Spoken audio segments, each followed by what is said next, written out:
Pakistan army में सबकदोश होने वाला आर्मी चीफ नया आने वाले आर्मी चीफ को एक कमांड स्टिक सौंपता है। जैसा कि आपने लास्ट नोटिस को देखा होगा कि जब army chief general Qamar Javed Bajwa retire हुए थे तो उन्होंने जो फौज की कमांड स्टिक थी वो नया आने वाले army chief general Asim Munir को सौंपती थी।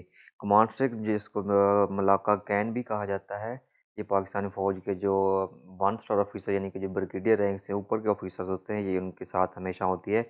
और जो नए आने वाले ऑफिसर को पुराने जाने वाले जो ऑफिसर है वो ये कमांड स्टिक सौंपता है और इस तरह से एंड पे चीफ ऑफ आर्मी स्टाफ पे जाके ख़त्म होती है।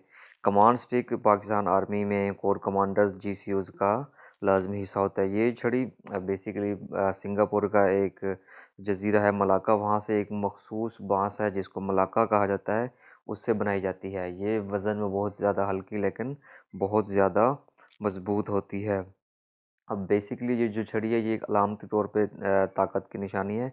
इसका आर्मी चीफ की जो पावर है उससे कोई लेना देना नहीं है। जो ओरिजिनल पावर है वो उसके पोस्ट और उसके ये शोल्डर्स पे स्टार्स होते हैं उनमें मौजूद है।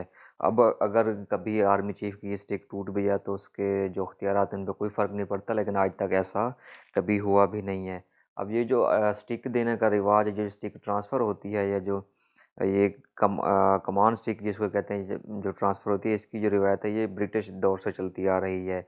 उस दौरान भी ऐसे ही था कि जो जान रिटायर होने वाला ऑफिसर था वो नए आने वाले ऑफिसर को ये स्टिक सौंप किया जाता था। पाकिस्तान के अलावा भारत, श्रीलंका और बरतानिया में भी जो उनके आला ऑफिसर्स हैं वो अपने साथ हमेशा इस तरह की कमांड स्टिक रखते हैं।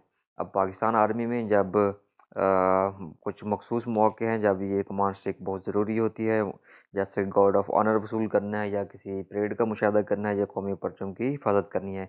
इसके अलावा कुछ ऐसे मौके हैं जहाँ पे कमांड स्टिक आर्मी चीफ के साथ नहीं होती, जैसे कि सदर से मुलाकात या वज़ीर आज़म से मुलाकात करनी हो। इस तरह के मज़ीद कंटेंट के लिए देखते रहिए हमारा यूट्यूब चैनल।